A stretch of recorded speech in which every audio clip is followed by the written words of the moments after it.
পশ্চিম ত্রিপুরা জেলা বিপর্যয় ব্যবস্থাপনা কর্তৃপক্ষের উদ্যোগে বৃহস্পতিবার ফায়ার সেফটি অডিট এবং অগ্নি নির্বাপক যন্ত্র পরিচালনার বিষয়ে একটি প্রশিক্ষণ অনুষ্ঠানের আয়োজন করা হয় আগরতলা টাউন হলে। এদিন পশ্চিম ত্রিপুরা জেলার অন্তর্গত বিভিন্ন অগ্নি নির্বাপক দপ্তরের কর্মীবৃন্দের সচেতনতামূলক প্রশিক্ষণ দেওয়া হয়। উপস্থিত ছিলেন পশ্চিম ত্রিপুরা জেলা বিপর্যয় ব্যবস্থাপনা কর্তৃপক্ষের আধিকারিকগণ, ফায়ার সেফটি অডিট এবং অগ্নি নির্বাপক যন্ত্র পরিচালনা কমিটি সহ অগ্নি নির্বাপক দপ্তরের কর্মীবৃন্দগণ। जो मेरे कलीग हैं, आप सभागार में आए डिफरेंट डिपार्टमेंट्स के मेरे कलीग्स और वॉलंटियर्स, सभी को आज डिस्ट्रिक्ट की तरफ से मैं स्वागत करता हूँ इस वर्कशॉप में और उम्मीद करता हूँ कि इस वर्कशॉप से जो आपको जानकारी मिलेगी वो आप इसका इस्तेमाल करेंगे। मैं देख सकता हूँ कि आप सभी जिस भी ऑर्गेनाइजेशन में है एक लीडरशिप रोल में है, चाहे यहाँ पे एग्जीक्यूटिव इंजीनियर हो, चाहे हमारे पुलिस ऑफिशियल हो, फायर ऑफिशियल हो, डिफरेंट स्कूल के अध्यापिका हों, तो सबसे ज़्यादा जो नुकसान होता है हमारे प्रदेश में किसी भी डिज़ास्टर से वो फायर है। आप लोगों ने भी ज़िंदगी में कभी ना कभी फायर से अपनों का या अपने पड़ोसियों का लॉस होते हुए देखा होगा।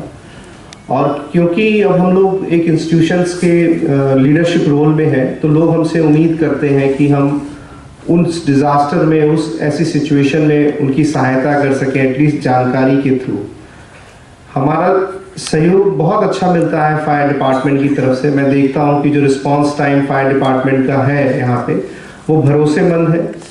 मिनिमम टाइम में वो लोग पहुंच जाते हैं और जो सपोर्ट सिस्टम है वो बहुत इम्प्रूव्ड है। लेकिन अगर हम अगरतला का जो डिज़ाइन देखें कि कई जगह ऐसी हैं, कई हाई पॉपुलेशन डेंसिटी एरिया ऐसे हैं जहां पे फायर को रीच करने में समय लग सकता है। आप भी समझ रहे हैं कि क्योंकि ये प्लान ऑर्गेनाइज तरीके से शहर नहीं बसा हुआ है, तो कई छोटी छोटी गलियां हैं, उन गलियों में रिस्पांस पहुंचने में, आम आदमी के पहुंचने में भी समय लगता है। तो अपनी सेफ्टी के लिए भी आप एक तो ट्रेनिंग लीजिए और इन इक्विपमेंट्स का यूज़ भी असेंबली कीजिए अपने घर में। इसका यूज़ हो सकता है, एक तरह का इंश्योरेंस कवर है आपके लिए। और इंस्टीट्यूशंस में भी, खासकर मैं देखता हूँ कई अस्पतालों में इस तरह की जो सेटअप्स हैं वो नहीं किए गए हैं।